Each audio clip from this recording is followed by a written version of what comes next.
In a world that just never seems to stop, a world that's constantly filled with noise and action, what if the most powerful creative tool wasn't something you add, but something you intentionally leave out? Today, we're going to explore a really profound Japanese concept that finds meaning not in things, but in the space between them. So, to really get this idea, we've got to start with a problem, and it's a problem pointed out by none other than the master of animation himself, Hayao Miyazaki. He noticed this strange habit, especially in Western movies, a fear of silence.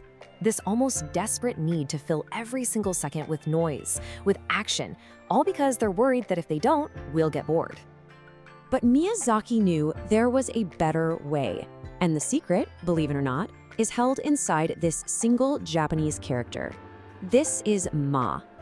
There's this great story where the film critic Roger Ebert asked him about those quiet moments in his films, the scenes where a character just sighs or stares at a stream. And Miyazaki gave the simplest, most perfect demonstration. He just clapped his hands. He explained that the sound, that's the action. But the silence, that little pocket of emptiness between the claps, that, he said, is Ma.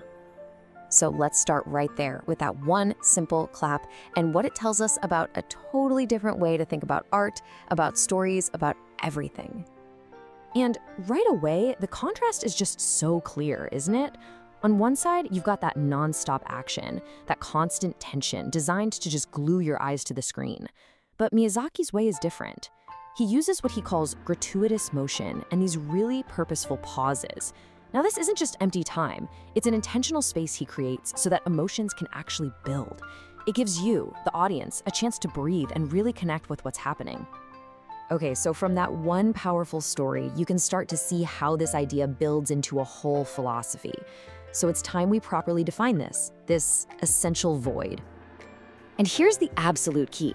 Ma isn't just negative space or, emptiness. No, it's an active and essential part of the whole.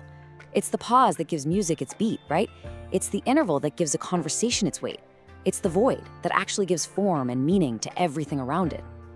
The real beauty of this whole idea is baked right into the character itself. See, the symbol for Ma is made by combining two other characters, Mon, which means a gate, and Hai, which means the sun. And that just illustrates the entire philosophy perfectly. It's not about the gate itself, is it? It's about the opening, the space that lets the sunlight stream through. The emptiness is what makes the whole thing useful and beautiful. It's just full of potential. All right, let's take this idea from the philosophical and bring it into the physical world, because there is no better place to see Ma in action than in Japanese architecture and design.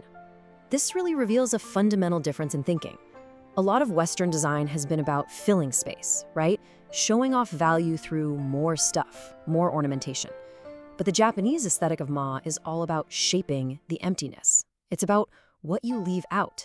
The absence is what actually defines the entire experience. Because when there's clutter, even precious things can kind of lose their meaning. And you can see this principle just woven into the fabric of a traditional Japanese home. You see it in the wide-open, uncluttered tatami rooms. You see it in the sliding shoji doors, which create this fluid boundary between inside and out. And you especially see it in the Tokonoma, this little recessed alcove made for displaying just one scroll or a single flower arrangement, where the empty space around the object is designed to be just as important as the object itself. There's this ancient poem that just captures it perfectly.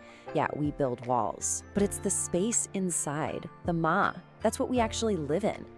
That emptiness is what turns a house into a home. It's the whole point. So we've seen ma'ili and physical space, but this concept, it goes way beyond just tangible things. It gets into the very rhythm of time and how we interact with each other. So how does this idea of a meaningful void work when we talk about the flow of time? Well, it becomes the pause, that moment of stillness that gives our actions real weight and meaning. Just think about it for a second. Ma is the silence between the notes in a piece of music. It's the intentional white space in calligraphy that gives the characters their power and balance. In the art of flower arranging ikebana, it's literally the space between the branches. It's the quiet, meditative stillness of a tea ceremony. And we see this perfectly in the simple act of a Japanese bow. It's not just a quick head nod. From the time they're little kids, people are taught to pause at the very bottom of the bow. That brief moment of total stillness, that is Ma. It's what turns a simple gesture into this profound act of respect and sincerity. You know, in a lot of Western cultures, a pause in a conversation can feel, well, awkward. It feels like a vacuum that somebody needs to fill immediately with more words. But in Japan, that exact same silence is part of the conversation. It's a form of communication all on its own. It's a space that allows for thought, for respect, and for understanding what's not being said. That's the power of Ma in human connection. So what on earth does this ancient philosophy have to do with us today in our crazy, hyper-connected digital lives? Well, the answer is pretty much everything. The truth is, we're living in a world with almost no Ma. Our days are just a constant flood of notifications, emails, and information. We've kind of become afraid of silence, afraid of being bored. And in the process, we've lost that essential empty space that we need to just think, to reflect, and to feel. And yet, you can see people starting to push back. We're instinctively searching for a modern kind of Ma. You see it in the rise of digital detoxes, or the simple rule of keeping phones out of the bedroom. It's that growing awareness that when we turn everything off, we actually gain something incredibly valuable back. And this all leads to a pretty provocative thought. Maybe, in our world of constant digital noise, the ultimate luxury isn't another gadget or another distraction. Maybe the most valuable thing we can possibly have is stillness, a moment of Ma. And so the final question isn't just philosophical, it's deeply practical. In your busy day, between all the meetings, the deadlines, and that endless scroll, where can you create a small, purposeful space of nothing? A moment to just pause, to breathe, and to find the meaning that's waiting there in the stillness.